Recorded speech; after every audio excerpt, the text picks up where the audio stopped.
Welcome to another exciting, rambling episode where health issues are delaying other projects. I'm on painkillers rambling about random crap. Let's talk about democracy. Democracy. The magic buzzword you're supposed to accept as a reasonable argument at face value. Democracy. The right of a majority of uninformed louts to round up and lynch whatever group of dissidents that happens to be on the chopping block, be it some ISIS members doing a beheading, or games critics being no-platformed. An upvoted comment on Reddit told me something, so it must be true. Oh, I know. The usual arguments are always fielded. It's better than any other forms of government, which you're supposed to accept as true at face value without scrutiny, progress, or any attempt at reform or improvement, and while conveniently ignoring the horrendous effects of democracy in uneducated areas where mob rules results are a bit more graphic. Why don't you vote to change it? Anyone can vote, which you're also supposed to accept as true at face value, even when it's factually wrong. Whenever I get into an argument over someone trying to defend democracy, a series of stock arguments are almost convulsively fielded. One of them is something like, if you didn't vote, you have no right to complain. And all that really is another catchphrase. It's something people believing in democracy tell themselves to make them feel better, that when they voted in a primary election and didn't participate in nominations or local elections or anything else that might have a greater degree of ability to influence, they were still inherently useful. And you're not supposed to grill and scrutinize the catchphrase, if you didn't vote, you have no right to complain.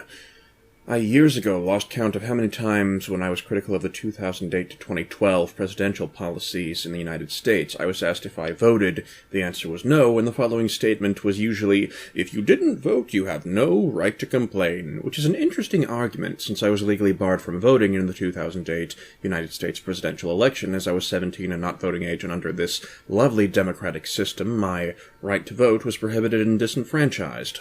When I bring that up, the tone of the discussion usually shifts to another convulsive argument.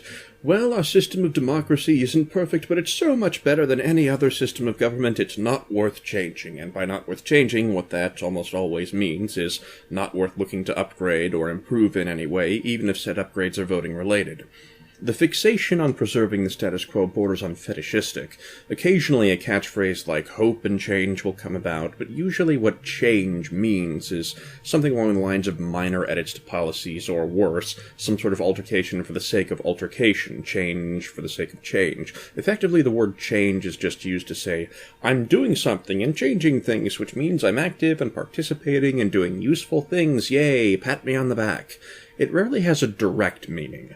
When I was a teenager, I pondered what could be done to improve the USA's low voter turnout issues and voter disenfranchisement problems, and came up with several possible education-based revisions that could be tested on a small city scale to measure their effectiveness, including civics and citizenship courses as part of compulsory primary education, so people would be a bit better prepared to conduct their citizenship responsibilities. Another policy was playing deception-based games with children during rainy days in school, like Mafia or Diplomacy, to help them learn other people can benefit from having them believe something to install a better bullshit detector.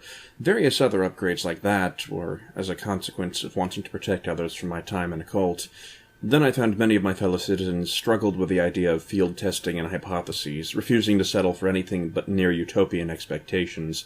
Usually the counter-arguments against education reform are among the most oversimplistic and detached from reality. An educated citizenry has problems too. It doesn't create a perfect system. These upgrades don't 100% solve the problems of the world and can be abused too. Well, tough cookie, Cupcake. A perfect system in a perfect utopian society with zero problems don't exist, and you're certainly not going to get one by rejecting inexpensive upgrades in favor of holding out your activity for the next promise of a pie in the sky demonstrated every time people come up with detached expectations of the promises made in the next election and unrealistic overhype of the latest video game release. I still remember the frenzied overhype of Obama 2008. We're gonna have a black president and everything is going to change for the better forever. The true purgatory of the honest politician is the honest politician can promise reasonable upgrades and will be outshined and subsequently outvoted by the politician that promises much more upgrades that are much less reasonable. All the people voting think themselves rational, but there's only so much time in the day to fact-check the claims, so people default to overshot expectations. Cutting corners is the path of least resistance, and the one people are incentivized to follow.